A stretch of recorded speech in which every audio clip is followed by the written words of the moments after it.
Quentin Gasparotto, ingénieur en machine learning dans la même cellule intelligence artificielle qu'Ilona. Et aujourd'hui, on va vous parler des enjeux de l'IA Green, où l'intelligence artificielle est co-responsable pour l'embarquer. Alors, l'intelligence artificielle a récemment bousculé nos façons de consommer, vivre et même de travailler.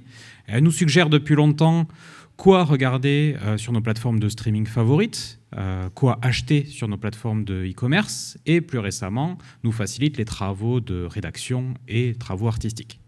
Cependant, ces intelligences artificielles viennent avec un coût énergétique important.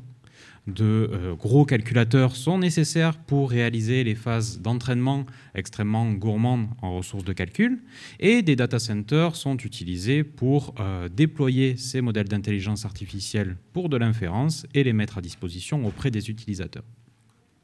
Intuitivement, on aurait tendance à croire que c'est la phase d'entraînement qui est la plus impactante en termes d'empreinte carbone dans le cycle de vie de l'intelligence artificielle, mais NVIDIA a estimé que 80 à 90% des besoins en machine learning sont pour de l'inférence, et AWS a estimé que 90% de la demande de machine learning dans le cloud concerne l'inférence. Donc, pour vous donner un exemple concret, si on prend le modèle de langage GPT-3 utilisé par ChatGPT, l'entraînement aurait émis 552 tonnes d'équivalent CO2 sur ces infrastructures pour la première version.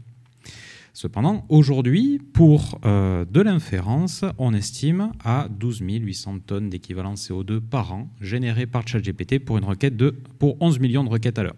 C'est une estimation. Il y a un certain nombre d'hypothèses, mais on remarque quand même qu'on est 23 fois plus important à l'année que pour l'entraînement. Donc, si on intègre ça sur plusieurs années, ça commence à piquer un peu.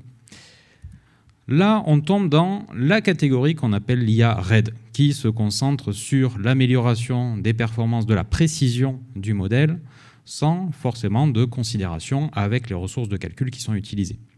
Mais depuis de plusieurs années, on a des concepts d'IA Green qui commencent à apparaître, où on va essayer de rechercher un compromis entre performance des prédictions ou précision du modèle et l'efficacité des calculs pour justement exécuter cette intelligence artificielle. Alors, ce qu'il faut savoir globalement, c'est qu'aujourd'hui, pour déployer de l'intelligence artificielle, on va pouvoir le faire sur deux grands paradigmes. Un déploiement déjà dans un premier temps centralisé sur une plateforme cloud, soit sur des infrastructures privées, mais également on peut la déployer de manière distribuée au plus près des capteurs. Donc, dans le premier cas, on va avoir tout un tas d'équipements qui vont nous remonter des données à une plateforme centrale pour que les données soient toutes traitées au même endroit par notre intelligence artificielle. Ça va impliquer de remonter l'intégralité des données, potentiellement volumineuses, sur une infrastructure suffisamment dimensionnée pour tenir cette charge de calcul. C'est ce que nous, on va appeler le cloud computing. Dans le second cas, on peut décider du coup, de déployer ces traitements directement sur les capteurs pour qu'ils soient réalisés dès l'acquisition. Donc ça permet en fait de réduire la quantité de données qui transitent et également la charge de calcul sur le serveur central. Cependant, dans ce cas de déploiement, on va pouvoir traiter que des données individuelles ou avec des petits historiques sans possibilité de corrélation avec des sources externes. Donc ça, c'est ce que nous, on définit un petit peu comme le edge computing. Plus on va faire du edge computing au plus près des données, plus on va avoir de contraintes. C'est-à-dire que dans le pire des cas, lorsque l'on veut déployer les traitements directement en sortie de capteur, ce qu'on appelle le device edge, on va du coup se confronter aux différentes problématiques de l'embarqué, qui sont une faible consommation énergétique qui va du coup fortement contraindre les ressources disponibles, un besoin de réactivité des traitements devant aller au moins aussi vite que l'acquisition pour respecter le temps réel, et une précision convenable afin de ne pas prédire de fausses informations. Donc on voit bien que dans ce cas-là, on va être obligé d'appliquer les principes de l'IA Green pour pouvoir déployer nos IA sur le matériel. Et on va disposer de plusieurs leviers pour justement déployer de l'IA plus green justement dans nos systèmes embarqués. Premier levier, ça va consister à utiliser et déployer notre intelligence artificielle sur du matériel d'exécution spécifique. Je vous illustrerai ce cas-là au travers d'un cas qu'on a traité pour le CNES sur de la compression d'images à bord des satellites. Alors, historiquement, la compression d'images fait partie des premiers algorithmes à avoir été déployés à bord des satellites, parce qu'il y a plusieurs avantages. Premièrement, ça nous permet d'augmenter la capacité à bord du satellite en stockant plus d'images. Mais également, ça va nous permettre de diminuer forcément le temps de transfert de chaque image vers le sol. En compression, on va avoir deux grandes catégories. Compression sans perte, où l'objectif c'est de compresser la donnée, mais à la décompression, on va pouvoir la reconstituer à l'identique. Et après, il va y avoir de la compression avec perte, où on va essayer de supprimer les informations dites inutiles. Et il a été démontré, enfin il a été aussi pas mal étudié dans la littérature, que l'intelligence artificielle aide beaucoup à améliorer la compression avec perte.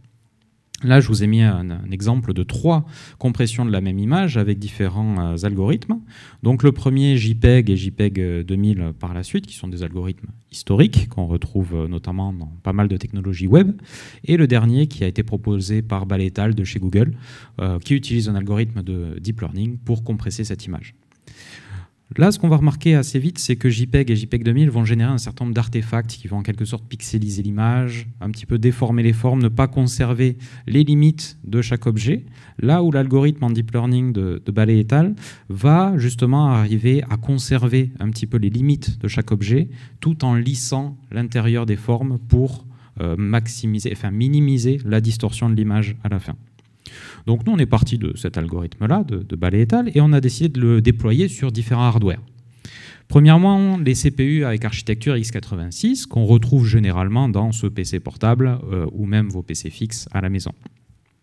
Ce qui est intéressant de remarquer déjà, c'est qu'on va avoir des temps de compression de l'ordre de 2,5 secondes, ce qui sont plutôt bien pour ce type d'image. Par contre, on est sur un pic de puissance d'à peu près de 20 watts. Donc, si on intègre ça sur le temps de compression, on est de l'ordre de 50 joules consommés sur cette compression. Si on décide maintenant de déployer ces traitements sur des CPU un petit peu plus frugaux, notamment des CPU ARM, qu'on va retrouver dans les smartphones globalement, on va tomber sur des temps de compression bien plus longs, de l'ordre de 18-19 secondes, mais le pic max de puissance énergétique est maintenant de l'ordre de 1,2 watts. Donc si on l'intègre sur le temps des 18 secondes de compression, on a une consommation énergétique de 23 joules. Déjà, en choisissant un CPU beaucoup plus frugal en termes de consommation énergétique, même si il est moins cadencé, on a quand même un gain au niveau de la consommation énergétique globale. Et là, où ça va commencer à être intéressant, c'est quand on décide de déployer sur du matériel très spécifique. En l'occurrence, les FPGA, qui sont globalement, si on essaye de visualiser ça, des circuits électroniques qu'on va pouvoir reprogrammer informatiquement. On va arriver à faire descendre déjà les temps de compression par rapport au CPU ARM. On passe maintenant de l'ordre de 16-17 secondes. Et on a un pic de puissance max de 0,5 watts. Donc là, on est descendu à 8 joules pour une compression d'image. Donc là, un des premiers leviers qui est de déployer notre IA sur du matériel spécifique nous montre non seulement qu'on peut avoir une co-optimisation d'une part sur le temps d'inférence par rapport du FPGA par rapport au CPU ARM, mais également sur la consommation énergétique associée. Deuxième axe dans notre approche d'IA Green, on peut du coup décider de réduire la taille du modèle. Donc ça, on l'a étudié à travers un cas de détection de route sur image satellite. Donc, concrètement, qu'est-ce que ça fait la détection de route par IA? En gros, on va demander à notre modèle de nous ressortir le masque des routes depuis une image RGB, c'est-à-dire une représentation binaire qui va aller classifier pixel par pixel, route ou par route. Donc ce genre de modèle, c'est ce qu'on appelle un modèle de segmentation d'images monoclasse et qu'on fait par deep learning. Le problème, c'est que ce genre de modèle composé de réseaux de neurones, c'est très volumineux, c'est très gourmand et c'est pas forcément adapté à l'embarquer. Donc pour pallier un petit peu à ça, nous, on a mis en place une technique de miniaturisation de l'IA qui s'appelle la distillation des connaissances. Et donc, cette technique, elle permet en fait de réduire le modèle.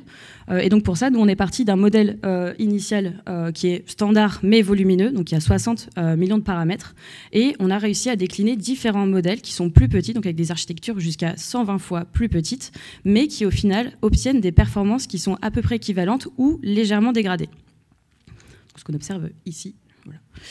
Ce qu'on peut remarquer aussi, c'est au niveau du temps de convergence. On a considérablement réduit le temps de convergence, ce qui est, on va dire, un réel gain en temps et donc en consommation énergétique lorsqu'on veut faire du réentraînement. Ce qu'on voit aussi, c'est côté cadence edge. Donc nous, on a fait tourner ça sur du mini GPU, donc du Jetson Nano de chez Nvidia. C'est qu'on a fait x50 sur les FPS.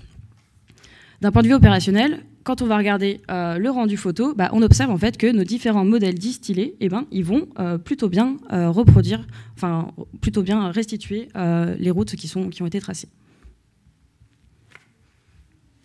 Et enfin, un dernier levier pour de l'IA plus green dans l'embarqué, c'est ce que nous, on va appeler la partie spécialisation du modèle sur le matériel. Comment on va faire de l'optimisation logicielle, sachant un matériel beaucoup plus contraint. Ce cas-là, je vais vous l'illustrer au travers d'un cas de commande vocale, traitement de la parole. Donc pour reprendre rapidement la chaîne de traitement de la parole, de manière générale, pas forcément en embarqué, on va avoir une première étape de traitement du signal qui va avoir pour objectif d'enrichir l'information tout en la compressant dans une certaine mesure afin de l'envoyer dans un modèle acoustique qui est aujourd'hui en fait notre intelligence artificielle, notre réseau de neurones qui va avoir pour objectif de classifier une commande dans ce signal sonore. Pour optimiser cette chaîne de traitement, on va avoir plusieurs possibilités. On va pouvoir choisir les différents opérateurs du traitement du signal. Est-ce qu'on va plutôt partir sur une MFCC qui est assez longue à calculer, mais qui a une empreinte mémoire extrêmement faible? Ou est-ce qu'on va plutôt partir sur une MFE, un spectrogramme de Mel, qui est très rapide à calculer, mais qui est un peu plus volumineux en mémoire? Et puis ensuite, vis-à-vis du modèle acoustique, est-ce qu'on effectue nos calculs en nombre flottant pour qu'ils soient assez précis, ou est-ce qu'on va plutôt les effectuer en nombre entier, qui sont beaucoup plus rapides en fonction de notre processeur?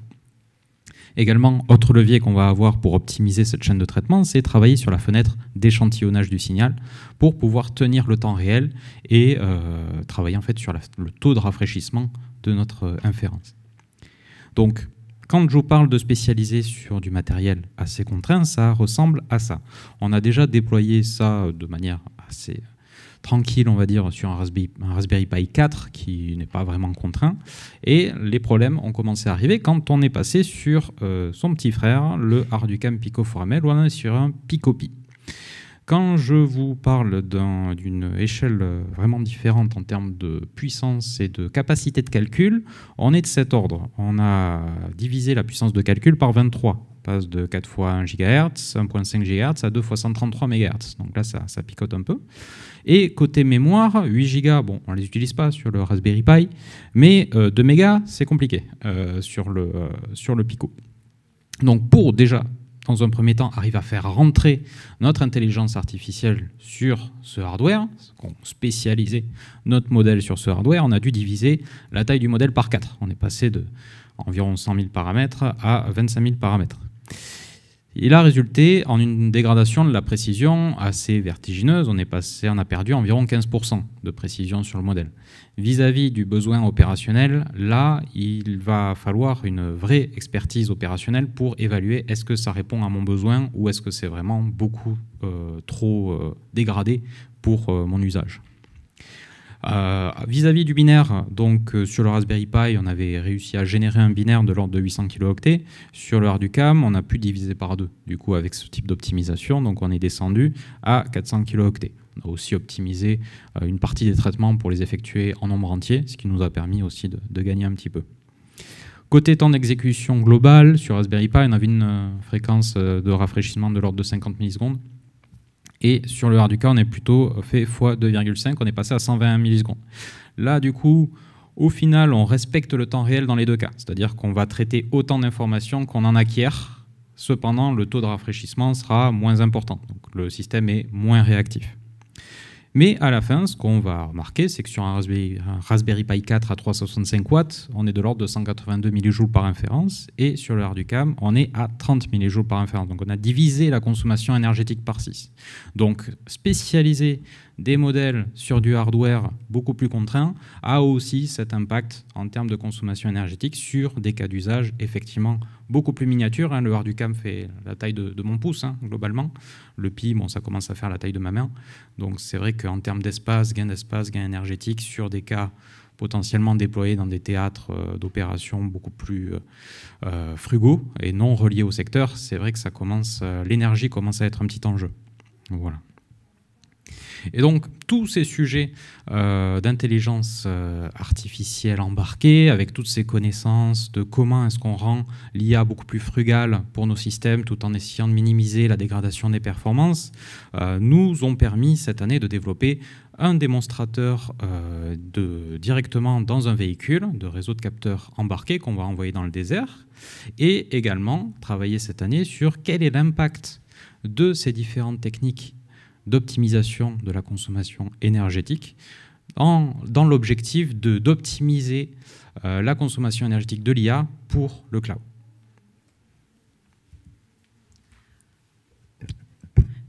Donc pour la partie intégration de composants Edge dans un prototype véhicule qu'on veut envoyer dans le désert, ça on va dire que c'est l'étape d'après. C'est pour monter en maturité et passer un petit peu l'échelle. Autrement dit, là l'idée c'est de passer de notre environnement labo à une vraie expérimentation sur le terrain.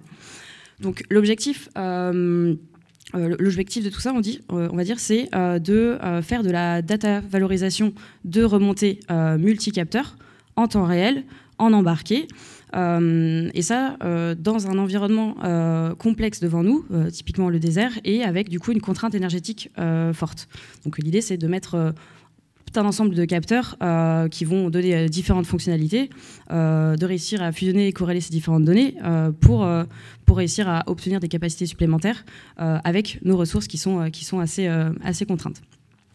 Autre objectif derrière, c'est donc du coup d'intégrer ces nouveaux composants, ces nouveaux algos, ces nouvelles capacités sur des véhicules ancienne génération qui sont initialement pas prévus pour avoir ce genre de composants, afin du coup d'éviter typiquement d'avoir à produire une nouvelle flotte entière de véhicules et du coup devoir aussi les acheter. Donc on fait un peu des économies, on va dire, là-dedans. J'ai pas fini. Ce qu'on veut faire ici aussi, du coup, c'est réduire la charge mentale du pilote. C'est-à-dire qu'on veut qu'il se concentre sur sa mission principale et on veut pouvoir lui fournir des informations enrichies dès l'acquisition pour qu'il puisse être plus réactif dans sa prise de décision. Et donc ça, l'idée, c'est de pouvoir faire ça sur plein de domaines différents, que ce soit du civil comme du militaire, sur des systèmes embarqués assez variés et sur n'importe quel terrain. Ça peut être sur la Terre, ça peut être sur la Lune, ça peut être sur Mars. Le point commun qu'on voit un petit peu là-dedans, c'est qu'on va retrouver des environnements assez similaires dans l'évolution de, par exemple, notre véhicule. Ça va être du terrain désertique, des trous, des bosses, ce genre de choses. On en trouve un peu partout. Et donc, on peut généraliser un peu ces applications pour du coup se dire est-ce qu'on peut faire ça sur un drone, sur un véhicule, sur un rover martien, sur un bled dans le désert. On va retrouver pas mal de composants, de points communs, on va dire. Donc ça, c'est ce que... Toutes ces choses-là, ça fait partie chez nous de l'étude R&D qui s'appelle ESCAL. Donc ESCAL, c'est pour Embedded Sensor for Connected 4L. Donc autrement dit, des capteurs embarqués pour une 4L connectée. Je reviens à la 4L après, je vous reviens. Donc dans cette étude, en fait, on va retrouver deux gros volets. Le premier volet, c'est pour faire de l'aide à la navigation. Donc là-dedans, on va avoir deux chantiers. Le premier chantier, ça va être de pouvoir développer une capacité de géolocalisation sans signal GNSS, c'est-à-dire quand on n'a pas accès à ce signal GNSS, signal GPS, ou en mode dégradé, on va dire, typiquement en cas de brouillage ou dans des zones, ou en hors zone, Mars, la Lune, des zones très recluses, ce genre de choses. On va vouloir développer ce genre de système pour nous repérer à minima dans l'espace et savoir un peu où est-ce qu'on est. Donc ça se base sur de la navigation notamment multi-inertielle qu'on a essayé de développer. Deuxième chantier dans cette partie aide à la navigation, ça va être en capacité de faire de la perception de son environnement, détecter des obstacles, détecter du relief quand on n'a pas une bonne visibilité. Et donc nous, on a travaillé ça à travers des algos de stéréoscopie améliorés par Deep Learning, donc pour pouvoir, on va dire, essayer de calculer la profondeur de ce qui se passe devant nous et nous restituer ça sur une carte pour qu'on puisse avoir une meilleure perception de qu'est-ce qu'on a devant nous, est-ce qu'il y a des obstacles quand on voit pas grand-chose. Donc ça, c'est pour, on va dire, la partie aide à la navigation. On a un deuxième chantier, c'est la partie aide au pilotage. Donc là, ça va être un petit peu plus focalisé sur l'opérateur et sur qu'est-ce qu'il fait pendant qu'il conduit. Donc pour ça, on a une partie, tout ce qui va être assistance vocale à bord. Donc aujourd'hui, faire de la reconnaissance vocale sur son téléphone avec Siri, ça marche très bien, mais il faut Internet, il faut avoir une connexion Internet, ça peut avoir des problèmes de sécurité, typiquement chez les militaires, on va éviter. Et donc réussir à le faire à bord, du coup c'est assez important en embarqué pour être complètement indépendant et pas avoir besoin d'avoir le Wi-Fi d'à côté, quoi. Donc pour ça, l'idée c'est d'embarquer des algorithmes de traitement de la parole. De base, c'est des algorithmes assez volumineux. Et également aussi d'embarquer des algorithmes de réduction de bruit, parce que il y a une 4L, mais ça peut être un blindé militaire ou ça peut être un avion. Ça fait du bruit, les moteurs, il y a plein de choses qui font du bruit, il faut qu'on s'entende.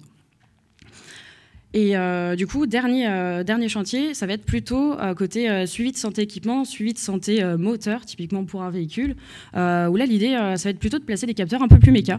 Placer des capteurs de vibration, des capteurs acoustiques, des capteurs de température, pour aller en fait monitorer en temps réel notre moteur, savoir est-ce que ça commence à chauffer ou pas, est-ce que ça fait un bruit pas normal, est-ce que ça vibre un peu trop, qu'est-ce qui se passe. L'idée derrière, c'est d'anticiper la maintenance, d'anticiper les pannes, parce que si ça tombe au mauvais moment, au mauvais endroit, on est un peu mal. Donc l'idée, c'est de réussir à monitorer ces différentes données, capteurs en temps réel et vraiment en embarquer sans avoir à ce que ça fasse des calculs ailleurs, pour avoir l'information au plus vite et puis que du coup l'opérateur puisse réagir au plus vite. La finalité là-dedans aussi, c'est du coup la 4L. Pourquoi la 4L ? Alors, la 4L, il y a plusieurs raisons. Première raison, c'est qu'on cherchait un démonstrateur physique. On cherchait un démonstrateur physique, mobile, accessible et testable. Alors moi, j'ai pas de ticket pour aller sur la Lune et j'ai pas de rover dans mon tiroir. Donc on s'est dit, voilà, la 4L, ça peut être à peu près accessible. Deuxième raison, c'est plus dans une philosophie de se dire, si on peut embarquer du très neuf sur du très vieux, on peut embarquer du très neuf un peu partout. Bon, ça tombe bien parce que la 4L, elle existait avant que moi je sois né. Donc on s'est dit, ça peut aller. Autre raison aussi, c'est que... oui. Ah oui. Dans la 4L aussi, c'est assez ancien. Il n'y a pas beaucoup d'électronique dedans. Donc je pense que niveau challenge, on est pas mal aussi. Essayer d'embarquer des nouveaux trucs là où il n'y a déjà rien de base, il faut le faire aussi. Et dernière chose aussi, on voudrait, l'idée c'est aussi du coup de passer un petit peu sur le terrain, d'aller expérimenter. Donc comme je vous l'ai dit, j'ai pas de rover, je suis pas de blindé militaire, je vais pas en opération extérieure. Mais par contre, quand on a une 4L, on a de la chance, pour ceux qui connaissent, de pouvoir participer à différents raids, donc des petites sorties entre 4L, pour pouvoir aller sur des terrains un petit peu complexes, voire dans le désert. C'est exactement ce qu'on a fait. On est parti. Donc on est parti pour commencer, pas dans le désert, mais on est parti dans le Larzac. Je vous l'accorde, c'est pas tout à fait le désert.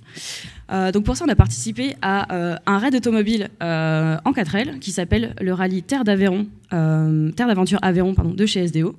Donc ça, c'est un rallye automobile, un raid automobile, il n'y a pas de vitesse, raid automobile qui se déroule sur une semaine dans le Larzac. Et là, on fait environ 500 km.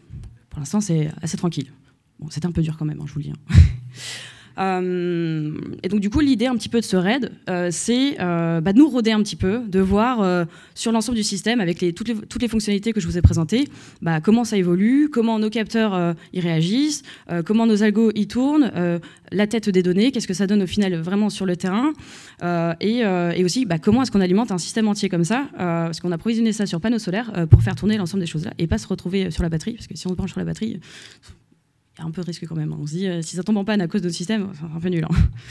Donc voilà. Donc là, un petit peu ce que vous voyez à l'image, c'est différents boîtiers qu'on a fait pour tester les différentes fonctionnalités. Donc si vous regardez, ce qu'entoure Quentin, c'est notre boîtier stéréoscopie, donc qui va aller regarder un petit peu le terrain et nous restituer les cartes de profondeur. En bas, on a notre restitution écran qui va nous donner à la fois la stéréoscopie, le positionnement sans GNSS, l'état du moteur et des indications sur tout ce qui est transcription de la parole aussi. Et typiquement à droite, on a centralisé tout le système dans une cantine militaire pour que ce soit plus facile en fait à décharger s'il y a un souci. On s'embête pas, c'est du plug and play, on débranche tout et on s'en va avec. Le petit tétraèdre là que vous voyez, c'est notre tétraèdre de navigation sans GNSS. Donc en fait, on a mis plusieurs centrales inertielles qu'on a chaînées et qu'on a mis sous forme de tétraèdre pour faire ce système de navigation sans GNSS. Donc voilà, ça c'est un petit peu ce qu'on a fait pendant ce premier raid. L'objectif derrière, du coup, on vise le 4L Trophy pour février 2024. Donc du coup 4L Trophy, là ça va être un peu plus conséquent, c'est 6000 km sur 10 jours, avec des pistes, du sable, du chaud, tout ce qu'il faut, ça va envoyer quoi. Voilà, donc ce qu'on remarque, c'est que vraiment toutes ces compétences aujourd'hui autour de l'IA Green pour les systèmes embarqués nous permettent de développer ce genre de démonstrateur entièrement autonome en énergie, tant par le fait qu'on a une batterie à bord découplée, mais aussi qu'on utilise des panneaux solaires, qu'on arrive à gérer aussi fondamentalement la frugalité des systèmes et embarquer plusieurs capteurs. Mais du coup, en gros, ça nous a permis de développer tout un tas de compétences, en fait, en mesure d'exécution, profilage des performances et stratégie d'optimisation pour justement réduire l'empreinte logicielle de toutes nos intelligences artificielles. Ce qu'on s'est dit, c'est que fort de toutes ces compétences, on s'est demandé est-ce que si on les réapplique sur de l'IA pour le cloud, on serait en capacité de justement appliquer des approches de Green IA sur des infrastructures à l'échelle, là où le gain potentiel est le plus important. Donc ça, c'est la R&D qu'on appelle chez nous FIMET Omega, qui est une extension d'une R&D où nous, on a travaillé sur toute la chaîne de portage et d'optimisation de l'IA en système embarqué. Et l'idée, c'était de regarder comment on pouvait maîtriser la mesure de la consommation énergétique de chaînes de traitement IA de bout en bout dans le cloud, comment faciliter l'analyse des gouffres énergétiques et le profilage des performances en production, et également comment mettre en œuvre différentes stratégies d'optimisation et de mitigation de cette consommation énergétique, quelles étaient les optimisations les plus pertinentes pour notre plateforme. Donc on s'est rebasé, on a fait du reuse là-dessus sur notre cas d'usage de segmentation de route, vu qu'on avait réussi à le décliner à différentes tailles de modèles. Donc on est parti de ce modèle initial à 60 millions de paramètres. Il y avait la partie miniaturisation qu'on vous a présentée. Et après, ça a été plutôt un travail de MLOps sur du déploiement d'intelligence artificielle sur le cloud. Donc on a eu un travail de packaging de nos modèles. On a packagé sous différentes modalités, donc une modalité assez classique en Python, ONNX Runtime, qui sont des technologies assez standards dans le marché, des technologies dédiées de NVIDIA Triton, qui commencent à apparaître de plus en plus sur le marché, qui sont beaucoup d'avantages notamment, et des technologies plutôt dans le monde de l'embarqué, de TVM, qui justement a cette chaîne de traitement où on va essayer de compiler en fait et convertir notre modèle d'intelligence en un petit binaire qui soit miniaturisé et optimisé pour notre hardware. Donc on a packagé les modèles réduits, mais on va faire des comparaisons quand même. Donc on a également packagé notre modèle initial qui est relativement volumineux. Après, ce qui s'est passé, c'est qu'on a mis en place un banc de test et on a réalisé un certain nombre un benchmark de tous nos packaging au regard de différentes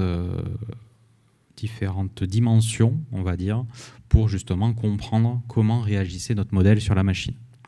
Ces données-là, ensuite, sont analysées en local, mais peuvent être envoyées dans la plateforme Talk, chez nous, qui est une plateforme de valorisation des données de consommation énergétique et de benchmark des plateformes qu'on déploie aujourd'hui chez un certain nombre de clients.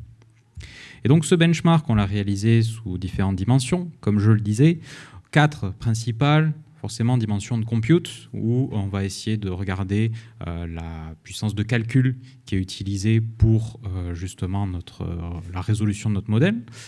Également, l'empreinte mémoire utilisée par notre modèle sur notre machine, l'empreinte réseau en termes d'envoi-réception, et également l'empreinte de stockage. Est-ce que nos images sur le disque pèsent un peu lourd?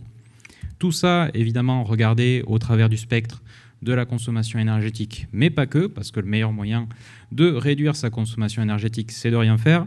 Donc, on a également regardé ça sous le spectre de la qualité de service, également, du temps d'inférence et du temps de réponse de notre service. Et donc, vis-à-vis de ça, les résultats sont encore en cours de récupération, mais ce qui est très intéressant, effectivement, c'est que le principe, effectivement, d'utiliser du hardware qui a une meilleure efficacité énergétique, par exemple des GPU qui sont beaucoup plus dédiés pour du calcul de traitement deep learning, sont assez intéressants quand on va parler sur des très gros modèles. Là où, par contre, des techniques de miniaturisation qui nous permettent de réduire la taille du modèle vont inverser la tendance et on va pouvoir utiliser des processeurs beaucoup plus généralistes, sachant qu'on aura une meilleure efficacité, une meilleure consommation énergétique à la fin. Voilà. Et du coup, pour finir, on va dire que cette démarche de Green IA, chez nous, elle rentre dans une démarche encore plus grande d'éco-responsabilité, de Green IT et d'IT pour le Green, que nous, du coup, on prend très au sérieux chez Thales. Et donc ça passe à travers 3 piliers chez nous qui sont l'efficacité et qui sont la sobriété de nos systèmes d'information, l'éco-conception et la gestion de nos sites web. Pour ces différents piliers, on va avoir différentes actions. Donc ça va être l'efficacité, regarder l'efficacité et la sobriété de nos data centers, faire attention à nos différentes infrastructures. Déjà, le fait qu'on héberge nos propres infras, on va vérifier qu'elles soient green by design. On va porter une attention à la conception de nos produits numériques et de nos infrastructures, faire des actions d'évaluation de l'empreinte carbone de nos solutions, bref, différentes choses autour de ces sujets-là. On fait aussi ça avec nos collaborateurs. Donc ça passe par la formation et la sensibilisation de nos collaborateurs. Je vais y arriver, c'est la fin. Pour ça, on met en place différentes choses, donc des KPI, des diagnostics, des évaluations de tout ça. On vérifie tout ce qui est éco-conception de nos produits. On regarde aussi, on porte une attention aussi sur le matériel pour savoir d'où est-ce que ça provient et qu'est-ce qu'on met en place. Donc voilà, c'est différentes actions qu'on fait pour vraiment avoir cette démarche plus générale et plus étendue de Green IT et d'éco-responsabilité. Du coup, pour finir, pour faire ça, on n'y va pas tout seul non plus. On s'appuie sur différents partenaires pour pouvoir pousser un petit peu cette démarche encore plus loin. Voilà. Du coup, c'est la fin de cette présentation. On vous remercie. Et puis, si vous avez des questions, n'hésitez pas.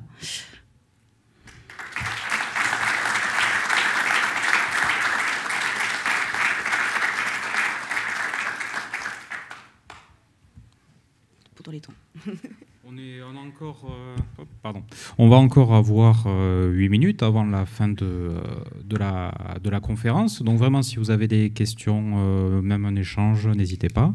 Voilà, on est à disposition. Sinon, on sera présent dans la salle Laura Gay, c'est ça, pour répondre à vos questions en direct. Voilà, pas de problème. Bon, du coup, petite info aussi, par rapport au Gatrel Trophy, vous pourrez nous suivre sur Instagram tout au long du voyage. Et également, on va sortir des images des vidéos du premier raid pour vous montrer un petit peu à quoi ça ressemble. Et puis voilà, donc pour le Gatrel Trophy, ce sera sur l'Instagram Thales Group. Voilà, suivez-nous.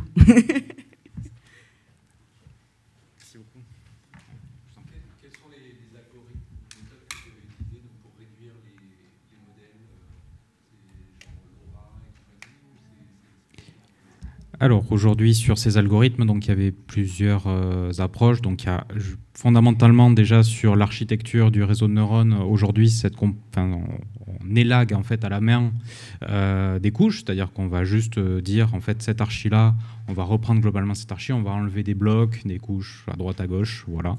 Et après, c'est vis-à-vis notamment de la segmentation de route.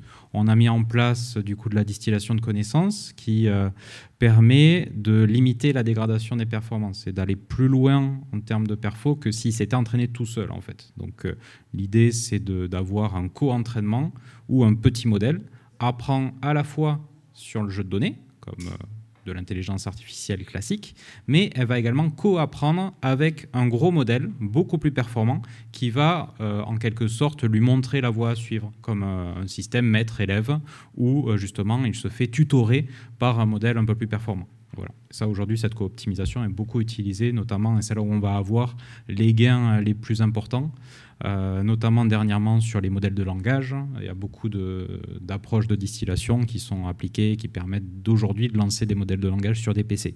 Je ne dis pas que c'est rapide, mais au moins ça tourne. Voilà. S'il y avait d'autres questions par là, oui, je vous en prie.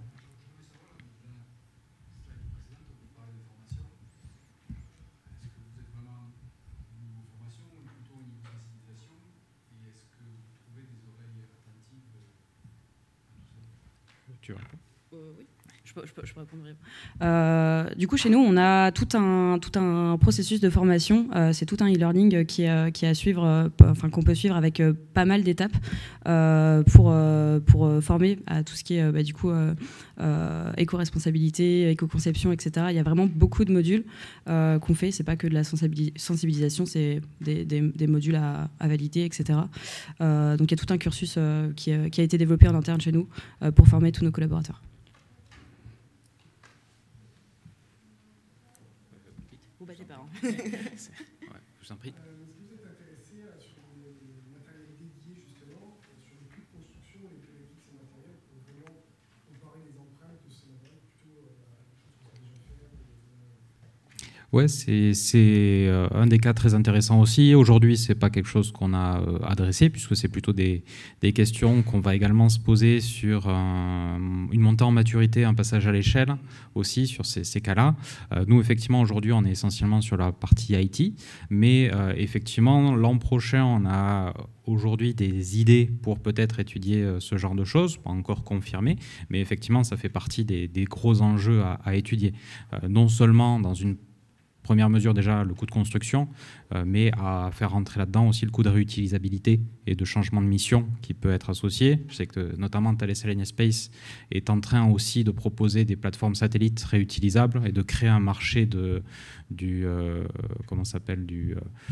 la réutilisation de satellites. Donc c'est aussi ces notions-là effectivement qu'il faut faire rentrer là-dedans. Mais ce qu'on remarque quand même globalement, c'est que ce coût carbone est très très très dépendant du métier associé et on ne peut pas prendre les choses vraiment individuellement non plus. Il faut aussi remettre ça dans son contexte global. Voilà.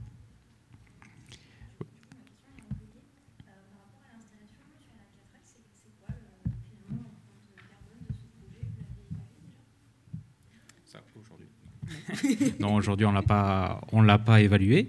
En termes d'éléments, on a un certain nombre effectivement de calculateurs. Après, l'objectif aussi de ce projet est d'avoir des plateformes un petit peu génériques, réutilisables, d'utiliser des protocoles open. Donc, plutôt, nous, l'idée, c'est d'assurer un investissement, nous, pour notre laboratoire, et de pouvoir, en quelque sorte, le faire étaler en fait sur plusieurs années d'expérimentation, pas que sur de la 4L, mais sur d'autres projets. Donc il y a aussi ce coût-là qui est anticipé, qui n'a pas été chiffré, effectivement. Ce serait une très bonne chose effectivement à faire. Il y a de fortes chances qu'on nous le demande au bout d'un moment. Et du coup aussi, donc pas forcément vis-à-vis de l'empreinte carbone directement, mais la 4L, ok, ça fonctionne à l'essence, très bien. Nous, notre système, du coup, on a provisionné sur batterie qui tourne sur panneaux solaires. La batterie, on peut la recharger. Là, quand on est parti une semaine, on l'a pas fait une seule fois. Donc, ça va, on maîtrise un petit peu. Après, c'est plus dans le principe global de base, on embarque beaucoup de choses qui, si on le faisait, on va dire, en mode nominal, consommerait beaucoup. Nous, on ne pouvait pas se le permettre dans une voiture et dans notre cas actuel. Donc, on a essayé vraiment de réduire le plus possible la consommation des algos, prendre du matériel qui puisse les faire tourner, mais qui ne consomme pas trop, etc., pour avoir vraiment un système qui, au final, est quand même assez petit en consommation.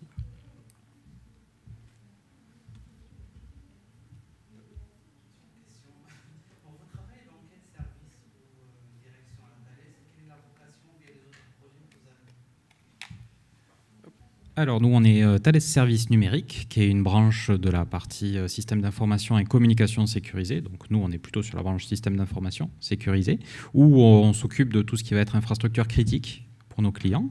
Nous, dans cette branche-là, on est sur une offre qui est autour de la valorisation de la donnée, la data augmentée, avec une partie spécifique sur l'intelligence artificielle dans les systèmes embarqués. Pour nous, la portée de ce domaine-là, de l'IA dans les systèmes embarqués, déjà vis-à-vis du groupe, elle est importante, puisque ça reste un groupe d'électronique de défense, avec à peu près toutes nos branches qui travaillent dans ces domaines-là. SIX travaille sur des radios militaires, on va avoir AVS qui travaille sur du cockpit, on va avoir DMS qui travaille plutôt sur des systèmes de défense, on va avoir Thales Alenia Space avec des systèmes embarqués satellites notamment. On a les derniers arrivés DIS qui travaillent sur des systèmes de sécurité et d'identité digitale potentiellement aussi embarqué sur de la carte SIM notamment. Donc il y a toute cette notion de l'embarqué déjà à Thales qui est assez importante. Et parmi nos clients également, on a un certain nombre de clients qui regardent ça, le CNES principalement aussi sur des plateformes satellites, mais pas que, voilà, d'autres clients beaucoup plus généralistes sur de l'entreprise, de l'industrie, de l'énergie, de la défense aussi. Donc voilà, on adresse plutôt ces sujets-là. Nous, on est un pôle aujourd'hui pas mal porté sur la R&D, voilà. Mais notre objectif est quand même d'assurer une montée en maturité et d'arriver après sur des activités d'industrialisation et de déploiement dans le contexte opérationnel. Voilà, et de comprendre le contexte critique opérationnel de nos clients. Voilà. Merci. Oui. Alors, vis-à-vis de... Pour la partie entraînement, tu veux dire ouais. Pour la partie entraînement, donc là, nous, ce qu'on a fait, c'est qu'on a acheté une workstation dans notre labo pour réaliser ça de manière autonome. L'intérêt aussi, c'est de travailler sur parfois des systèmes d'information à diffusion restreinte. Et nous, l'intérêt de cette workstation, c'est qu'elle est totalement déconnectée d'Internet.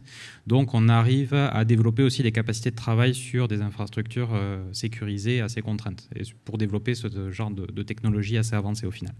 Après, sur des cas, il y a des projets en cours pour développer des clusters un petit peu plus ou moins mutualisés en fonction des différents niveaux de sécurité. Et voilà, il y a des études aussi chez nous sur le move to cloud, notamment, et comment bien utiliser les plateformes à la fois GCP, proposées notamment avec la joint venture Sense qu'on réalise à Thales, mais également des plateformes Azure et AWS. Voilà. Nous, c'est le nom, je sais pas, non, enfin c'était plus un assemblage qu'on a fait sur LDLC, donc voilà. Mais on a essayé de mettre une carte graphique surtout avec pas mal de mémoire, vu que sur le deep learning c'est ça qui va un peu compter, c'est surtout les accès mémoire qui sont les goulots d'étranglement. Voilà, un bon CPU Ryzen, et puis ça tourne bien, voilà. Voilà. Oui, je vous en prie. Merci beaucoup en tout cas, et n'hésitez pas, on en a.